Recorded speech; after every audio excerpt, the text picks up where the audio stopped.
अभी हम रियासत कर्नाटक की राजधानी शहर बेंगलोर के हज भवन के सामने खड़े हुए हैं और हुज्जाज किराम बिल्कुल रवा दवा हैं अपने मकसद हसना के लिए, यानी सफ़र हज से बैतुल्लाह के लिए बिल्कुल तैयार हैं।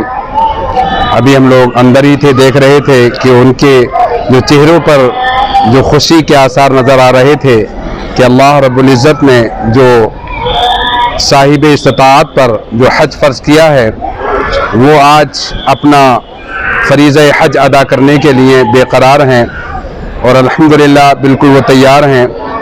मैं आज शहर बेंगलोर के इस हज भवन के ज़रिए से मैं आलम इस्लाम के मुसलमानों से गुजारिश करूँगा कि अल्लाह रब्बुल इज़्ज़त ने जिनको साहिब इस्तिताअत बनाया है जितना जल्दी हो सके उतना जल्दी वो हज करें, क्योंकि ये साहिब इस्तिताअत पर फ़र्ज़ है और इसका ना करने वाला, जैसे कि नबी अकरम सल्लल्लाहु अलैहि वसल्लम ने इरशाद फरमाया कि वो यहूदी होकर मरे या नसरानी होकर मरे, मैं नहीं जानता। तो ये एक अहम फरीज़ा है साहिब इस्तिताअत पर। बहुत सारे लोग बड़े ज़ौक़ व शौक़ से जाते हैं, लेकिन बहुत सारे लोग साहिब इस्तिताअत होने के बाद भी वो हज के लिए नहीं जाते हैं। तो मैं यहाँ से ये पैगाम दूँगा कि जितना जल्दी हो सके, जब तक आपके जिस्म में आपकी रूह मौजूद है, आप इस फरीज़े हज को अदा करें। और यहाँ शहर बेंगलोर में यहाँ का जो अमला है, यहाँ की जो खिदमात हैं, हम देखते हैं और पूरा मुल्क देखता है कि अल्हम्दुलिल्लाह यहाँ की उलमाए किराम या यहाँ के नौजवान जो खिदमात में लगे रहते हैं, कोई किसी से कोई कुछ नहीं, बस सिर्फ लिल्लाहियत अल्लाह की रज़ा के लिए यहाँ पर ये जो काम करते हैं कि मिसाल है, एक नमूना है। मैं दुआ करता हूँ रब्बे कायनात की बारगाह में कि रियासत कर्नाटक के इस हज भवन में जितना भी अमला जिस अंदाज से भी जो भी काम कर रहा है, अल्लाह रब्बुल इज़्ज़त उनकी खिदमत को कबूल फरमाए। और जो हज के लिए जा रहे हैं, अल्लाह रब्बुल इज़्ज़त उनको हज मबरूर व मकबूल अता फरमाए। और जो साहिब इस्तिताअत हैं, मैं उनसे भी गुजारिश करूँगा कि जितना जल्दी हो सके अपने फरीज़ा हज को अदा करें।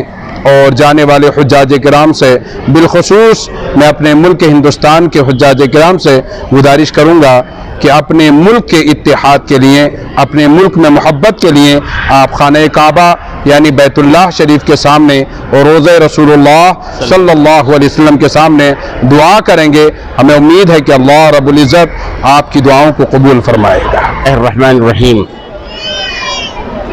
अल्लाह के फजल करम से यहाँ 4th फ्लोर में मस्जिद है। उस मस्जिद में बाकायदा फजर के बाद, जोहर के बाद, असर के बाद, मगरिब के बाद जो है प्रोग्राम चलते हैं, जिसमें हाजियों की तरबियत होती है। उनको लब्बैक सिखाया जाता है, उनको हल्के बनाकर सूरह फातिहा 10 सूरे याद दिलाए जाते हैं। ख़ास तौर से कुल या अय्युहल काफ़िरून कुल हुवल्लाहु अहद, इसकी वहाँ सख्त ज़रूरत पड़ती है। वहाँ पढ़ने के लिए कहते हैं कि कुल या अय्युहल काफ़िरून पढ़कर दिल से कुफ्र को निकालना है, कुल हुवल्लाहु अहद पढ़कर दिल में अल्लाह की वहदानियत बिठाना है। इसकी तरबियत के लिए वहाँ पूरा ट्रेनिंग देते हैं और अल्हम्दुलिल्लाह सिलसिला चल रहा है मुस्तकिल। फिर जो है मस्तूरात में भी औरतें जो हैं आती हैं, जिसमें हमारे अहलिया भी आती हैं, तो वो जो है माशाअल्लाह औरतों को कुछ भी नहीं आता, कुछ ऐसे भी आ जाते हैं कि जिनको लब्बैक से याद नहीं होता, तो इस पर मेहनत करके माशाअल्लाह काम करते हैं। और अल्लाह के फजल से एक ऐसा माहौल बन रहा है कि वो वापसी के बाद भी हमको याद करते रहते हैं कि नहीं, अल्लाह का फजल के हमने। बिस्मिल्लाहिर्रहमानिर्रहीम, अल्हम्दुलिल्लाह बहुत खुशी होती है कि आज सातवीं फ्लाइट रवाना हो रही है, तो बड़ी खुशी का मौका है। अल्हम्दुलिल्लाह पूरे हुज्जाज इकराम जो भी अब तक पहुँचे वो भी अल्हम्दुलिल्लाह मदीने से भी हमको रिपोर्ट आई कि अल्हम्दुलिल्लाह आफियत के साथ पहुँचे हैं, तो खुश है अल्हम्दुलिल्लाह। तो अभी जाने वाले हाजी हुज्जाज इकराम भी खुशी से जा रहे हैं। अल्लाह सुब्हानहू व तआला उनके हज को कबूल फरमाए। वैसे ही यहाँ के जो इंतज़ामात हैं वो इंतज़ामात भी अल्हम्दुलिल्लाह हर जो भी ऑर्गेनाइजेशन जो जिम्मेदारी दी गई है वो उनका अंजाम ठीक तरीके से निभा रहे हैं। अल्लाह का लाख लाख शुक्र, अल्लाह सुब्हानहू व तआला ने हमें फिर एक मौका अता फरमाया।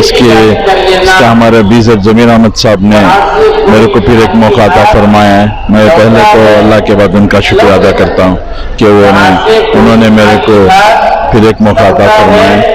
तो हमको हज कमेटी से अफसनी ज़माने से एक लगाव है कि हुज्जाज इकराम को खिदमत करने का एक जज्बा है।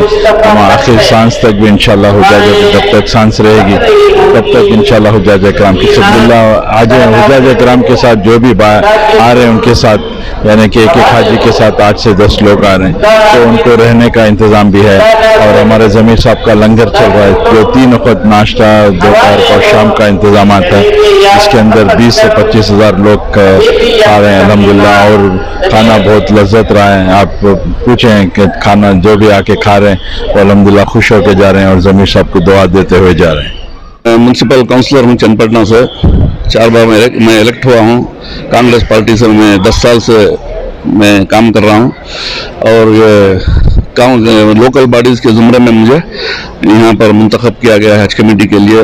मैं जनाब ज़मीर अहमद खान साहब का और मिनिस्टर साहब का, हमारे पार्टी के सीनियर लीडरों का मैं तहे दिल से शुक्रिया अदा करता हूँ कि इस खिदमत करने के मौके को मुझे फराहम किया।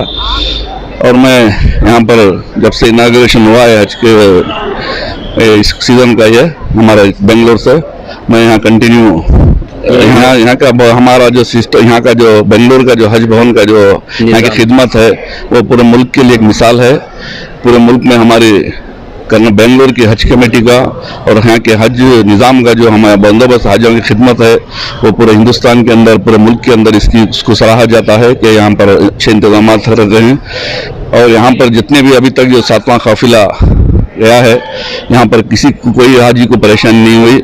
यहाँ पर रहन सहन के लिए, खाने पीने के लिए, और जो रिश्तेदार आते हैं ज़मीर भाई की तरफ से लंगर खाना यहाँ पर 3 वक्त भी जो